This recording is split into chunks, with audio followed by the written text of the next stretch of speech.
donc il faut déjà définir le yoga. Le yoga, c'est un art du présent.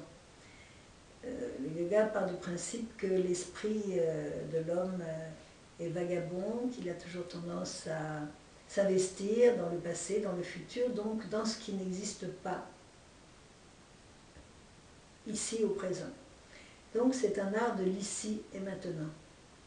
Et c'est assez difficile à réaliser, bien entendu. Donc le professeur de yoga est un guide, c'est un catalyseur, c'est quelqu'un qui est là pour aider la personne à ouvrir des portes intérieures, à se détendre, à accepter de se regarder, d'entrer en lui-même, en elle-même, de façon à pouvoir toucher cet espace intérieur qui est un espace de tranquillité, de félicité, de sérénité, que les Indiens appellent Ananda,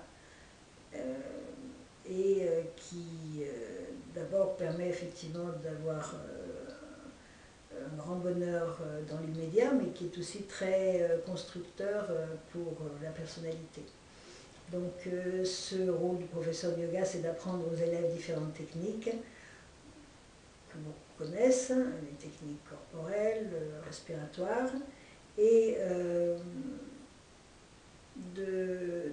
d'offrir également aux personnes un lieu qui est lui-même un lieu de ressourcement. Parce que ce qui compte pour une personne, c'est de venir régulièrement, à heure fixe, dans un même endroit, et se défaire au fond de son état ordinaire, laisser au vestiaire ses affaires, son sac, etc., et rentrer dans cette sorte de nudité intérieure, on pourrait dire, qui est beaucoup portée par le lieu. Donc le lieu lui-même joue un très très grand rôle dans le fait que les personnes peuvent dépasser leur état ordinaire de conscience pour pouvoir appréhender cette connaissance intérieure. Voilà.